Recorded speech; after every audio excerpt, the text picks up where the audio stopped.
Snack time, snack time, snack time society. Welcome back, snackers. This is Snack Time Society. I'm Nancy. And I'm Kat.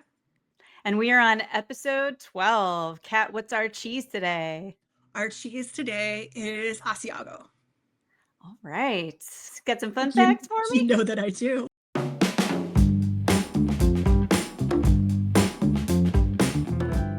You know, after the way we ended the last episode, we have to start where we left and say that, yes, it is an Italian cheese, and it does come from a specific region in Italy. So there is an Asiago plateau in northeastern Italy, and it is a region of like the I don't know, it's the mountain place, and they've got Asiago. I couldn't say the names. I'm sorry. It's the mountain place. I only did 2 weeks of Italy Duolingo before I went. That's all I got. That's okay. You're doing your darndest. Thank you. It does have a protected DOP status like other Italian foods that we have discussed. So obviously it has to be labeled, produced, and go through all the regulation shenanigans like the other things that they do. Mm-hmm. There are also 2 different types. So there's just kind of like we went through with the Gruyere, there is a fresh and an aged version. So the fresh Asiago is aged 20 to 40 days, and it's soft and mild and slightly sweet. And then the aged Asiago is aged for months to a year, and it's firm, sharp, and more complex. So originally, Asiago was made from sheep's milk, but it transitioned to cow milk around the 1500s. So for some time, it's not new. And then apparently aging changes everything. So as Asiago ages, it becomes harder, crumbly, darker in color, and more intense and salty in flavor. It's often used as a Parmesan substitute. People put this over pasta, soups, salads, and in places of cheeses like Parmesan. We get the crystals again, those tyrosine crystals that you love. So those will love be those here. crystals. Don't eat the rind. Noted. I cut it off. Okay. It's still produced in large wheels. So traditionally it is made in big cylindrical wheels that are aged on wooden shelves in controlled environments, not caves. So you know how with the other cheeses, they have to be made in that region to achieve that DOP status? Asiago can be produced outside of the DOP region. That one really confused me because, well, it confuses me too, because I thought that was the whole point, was that it was made in the place. Yeah. Well, we're coming across a lot of these scenarios where places like the United States are allowed to make I just want to call it like a knockoff version, you know, like they're allowed to make something with the name, but it doesn't have the seal, and it's somehow okay because it's sold outside of that region. It's so confusing, you know, with the Parmesan, it has to be called Parmesan instead of Parmigiano Reggiano outside of the region. But I think it was Havarti, one of the other cheeses that we covered, where it could still be called the same thing, the exact same thing, but without the DOP status or whatever the certification is. But it couldn't be sold in these specific regions where they cared about it. Like, it's so confusing. It's got to be confusing for the cheese makers as well. Well, I'm confused. I also told you there's a really good documentary about this, about import fakey fakes, mm-hmm. Which I found very interesting. I can't remember the name of it, but whatever. It was great. You can find it. It's on Prime. But I feel like we need to be like, we are a global society now. Like, the world is a small place with, you know, how easy it is to get around and travel. We need to come to some sort of global consensus on consumer goods, because this shenanigans, I mean, we're just diving into cheese. Don't get me started on fine leather goods or, you know, like luxury items, because you know that I will. And I don't understand the confusion here. Like, if you make something and you make something well and you brand it, it should be yours regardless of what country you're in. And it's really gonna mess me up. I feel like we're taking advantage now. Yeah, I'm with you. Leave it to the professionals. Leave it to the ones that invented it and are making it. And I understand that cheesemakers want to be experimental and, you know, try different cheese styles and whatever. But I feel like they should have to call them like Asiago style cheese. You know what I mean? Yes. Like I want somebody's Nona in Italy making my cheese, or like, a Benedictine monk. I don't care. A goat herder, maybe. I don't know. But like I want like a legit one, like not some guy named Bob at some warehouse. Like it's like give me the real deal. And maybe Bob makes good cheese, but if I'm Bob sure is he trying does. to make if Bob is trying to make Parmesan, he should have to say like Parmesan style cheese.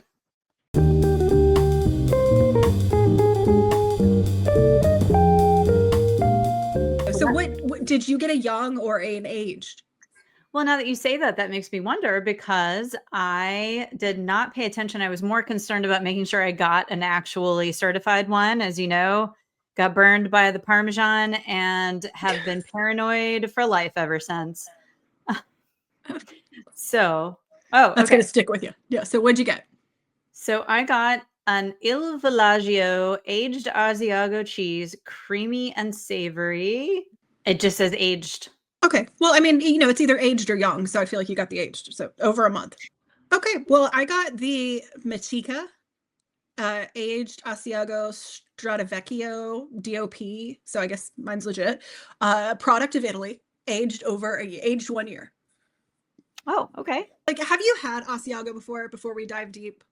I have, but when you were describing the idea that it could be substituted for Parmesan on things like the salad and the pasta, that is the end use that I've had it. I've never just eaten it like as a little piece of cheese. So Yeah, I've had it on pastas, like, and I've had it on a sandwich. Like, there's a good sandwich at Panera that has Asiago on. Yeah, and they put it into bread sometimes, right? It'll be like a cheese bread made with Asiago or something. But no, I've never just had a piece of it. Well, let's do it right now. Let's try it right now. Let's do it.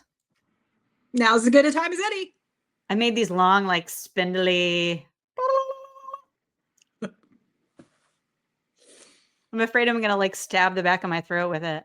It's not going to hurt you. It's a cheese. I know. I mean, I like this. There's a flavor to it. It's interesting. I like it.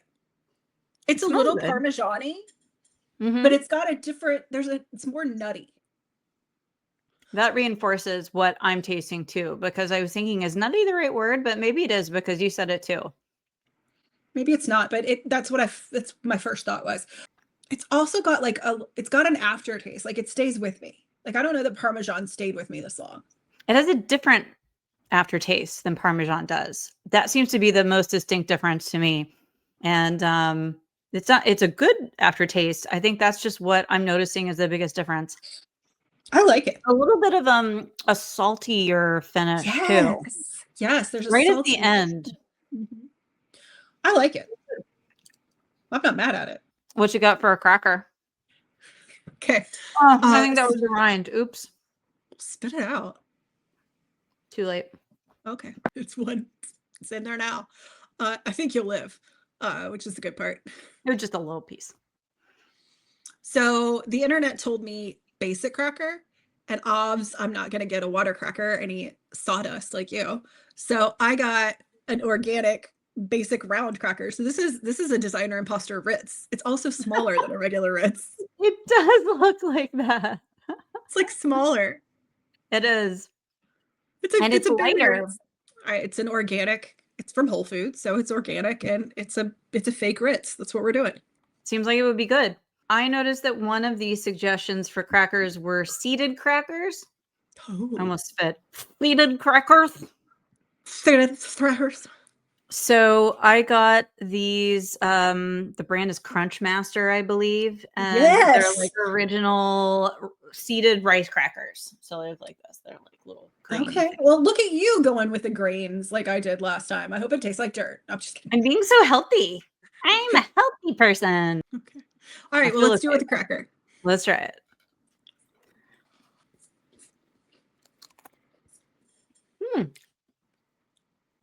This has turned into a paste. Oh no! There's like peanut butter in my mouth right now. Unless it tastes good while it's like peanut butter. I mean, it does, but it also got really salty there. Because there's salt on the cracker, and then the salt in that Asiago. That is what's happening to mine. That was a lot. Because the salt kind of hits you at the end. Mhm. It was like so much salt at the very end because the salt on cracker and the salt on the cheese. Okay, I have to try the cracker on its own because I don't know if that turning into like peanut butter was a cracker thing or a cracker and cheese thing. It's a cracker thing. It's not bad. It tastes like a Ritz. But the texture is different than a Ritz would be. Up until the end when it turns into like a pate. Not in a good way. Not in a good way. Okay. I mean, I feel like if I am tempted to snack on the cheese while we're just chit-chatting, then that's a good sign. Oh, are you tempted? Yeah. Yeah, I just ate while we were just talking. I just started putting more cheese in my mouth. So Well, that's a slow good your sign. roll. We got things. Tell me what your accoutrement are. I gotta stop. I gotta get another word for accoutrement. I've said it in every episode, and I need a synonym How about just pairings? or accompaniment. Can I say accompaniment? Accompaniments. Tell me what your accompaniments are. My accompaniments are Kalamata olives, salami. I think it's Genoa salami, Granny Smith apple, honey, regular honey, and apricot preserves. Okay, you want to hear what's funny? I do. Olive tapenade, Genoa salami, Oh. Granny Smith apple, fig preserves, honey, and dried cherries. Ooh, I like this dried So- cherry idea. We have a lot of the same things. Yeah, we're on the same page. So I feel like we could try them like side by side too. You want to do the apple first? Yes. Okay.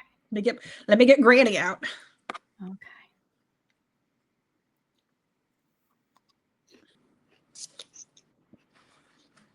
Yeah. It holds up. I don't like it as much as like cheddar and the apple together, but it's pretty No. decent. Well, they each hold their own, which I think is what I'm kind of basing it on. Like, do I like Mhm. it as much as cheddar and apple? No. But am I impressed that it held up? Yes, because most things when we've had like either one or the other takes like precedence. In this case, both held up. I would agree. Okay, you Yeah. want to do the olives next? Yeah. So I have a tapenade, and so because of the messiness of it, I have to go in with cracker. That's fair. I do love an olive tapenade. I like those together. It's like the Kalamata olives have like a very briny taste to them. Those are one of my favorites, one of my favorite kind of olives. And that like briny taste and the salty together almost act like two different things. I thought it was going to just be like a lot of salt, but like it's complementing. Yeah, I like it. I don't think I like this tapenade that much. Like like I was expecting a different flavor from it. It doesn't Okay. have any calabat in it. It's just like a regular green olive tapenade. So I think that's where it threw me. Oh, okay. Yeah, and that would have a slightly different taste to it too. So It's not bad. It was good. They both Mhm. held up, and I would eat it, as a snacker, like that. But I think we could do better on the tapenade. But Okay, I that's do fair. agree. I think an olive is good pairing. Want to do salami at the same time? Meat roll. Meat roll. I'll do an actual meat roll in mine this time. You're gonna meat roll. Fuck. Meat roll. I feel like this is a chewy cheese. I feel like I've been chewing a lot of this episode.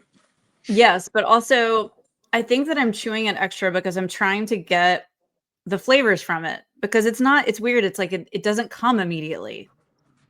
So it's like, okay, It's a sleeper cheese. it's a sleeper cheese. So it's like, let me just keep chewing it because I think that's when the flavors are going to develop. And so I just keep going and I'm kind of like, just waiting for it. I'm like, okay, all right, let's see what's going on. Yeah, I don't know that either one of those did anything for the other. I'm mostly getting salt. Yeah. And like a meaty taste, but Mhm. not like a distinctive great meaty taste. Just like I ate meat. It almost vaguely makes the salami taste like one of those Slim Jims, Yeah. A little like which I like a Slim Jim on a road trip, but I am who not does just it? But I like a flavored one, not like this. This is just like meat. And it like, why would you eat something that tastes that processed like at home? Well, it's just like again the generic or archetype. Like if I was thinking meat, that's the meat. And it's a good piece of salami. Like I had it earlier Yeah. with another like cheese, and it definitely tasted better than it just did. So it's not the salami, it's the combo. Yeah, well, we live and we learn. We're going to do the jam next, the preserves. Jam. That's the Bonnie Maman fig? Is that the one? That's the one I got. What do you got? It's not Bonnie Maman, but it's an apricot preserve. How could you do that to Bonnie Maman? I don't know. I liked the container it was in. Looks so fancy. Look at you being lured away by a nice package, even though you know Bonnie's our girl. I'm not afraid of a Bonnie Maman. I just went a different way with this. I like variety. Yeah, it's good. Yeah. Tones down the saltiness. And it tones down that aftertaste too. Mm-hmm. Yeah, that's a good combination. Yeah, I like that. I was literally just thinking to myself when I was cutting the rind off in there that I cut it so far down I can hear my mom in the back of my head going, "You're wasting the cheese." But Don't if you did it like good food. it's perfectly good. If you had done it like me though, then you would have had the tough part of it, and that's not very enjoyable. So you do you. Thank You you. did I the right appreciate thing. that. But do you not hear that voice in the back of your head when you cut stuff? I do. But I also choose to ignore it a lot. All And right, now, I've got dried cherries. okay, you do the dried cherry. I will do the honey that I briefly have gotten my cheese stuck in. And I'm just I've been fiddling with it the whole time we've been talking. I just can't. I think it's going to be a two-hander. A two-hander. It's a two-hander. I thought I could casually dip it, and not so casual after all. I think I got unsweetened cherries. Oh no. Oh. No, that was just the cheese. They're sweet. So it Wow. took away the sweetness?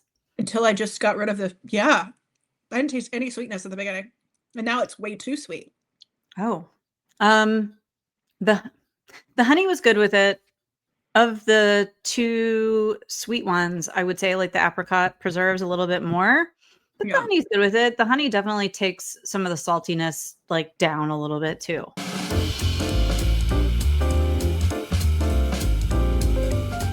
Well, should we rate it? Yeah.